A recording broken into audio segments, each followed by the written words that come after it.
This is Randy. Thank you for joining me again for Brain Break with Randy and Keitho. I wanted to tell you a story that I think you might find enjoyable.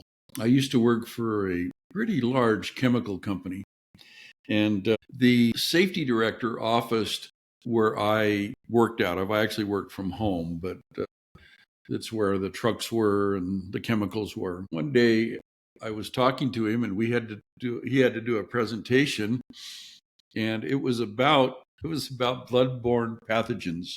He said, I need to edit this because we have a guy that's allergic to pictures of blood. Would you mind helping me for a few minutes? So I watched the presentation. I pointed out to him things that I saw. He'd missed one or two, and he said, hey, thanks, appreciate it. I said, well, let me know how it goes. He was the safety director for the whole company, so he was going to go to our various locations, present this presentation. Well, he came back to present it to our drivers. I usually made it to the safety meetings because I'd like to be in connection with my drivers. And I was asking this friend of mine, I said, so how did it go? He says, well, you know that guy I was telling you about, the driver we have he just can't take the sight of blood? I said, yeah. He says, well, you're not going to believe this, but it's not just the sight of blood. I said, what are you talking about? He said, you haven't heard? I said, no. I guess they made the presentation as they were inviting them in and they were introducing it. He's still walking in. And he's just saying, we're going to talk about today about avoiding blood-borne pathogens. At that point, this driver they were so worried about and changed the presentation for him. He fell over at the mention of the word blood, hit his head on the table, knocked himself out. This is a company that was extremely concerned with their safety record. That because he knocked himself out and also because he was bleeding profusely from a head wound, it became an OSHA reportable incident, which is what they were trying to prevent, was any OSHA reportable incidents.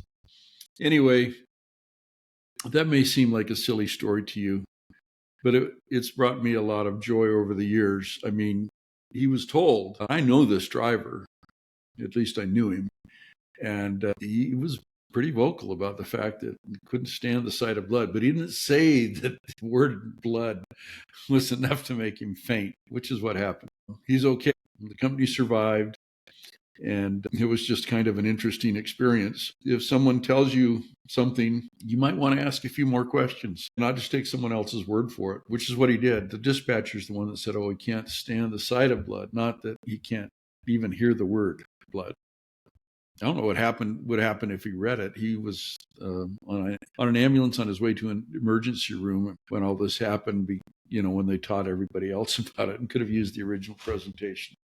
Anyway, I thought you'd find that interesting and get a kick out of it. I know it's a short message, not much meaning to it, but sometimes we can be set off by words and images for the good or for the bad. And I hope you're watching the media carefully that you're involved with, preventing yourself from finding out what those words are or images that set you off either negatively, like passing out, or positively, like getting excited and making good things happen.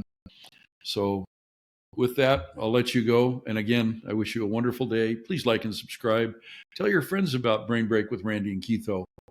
We love your comments. Have a great day.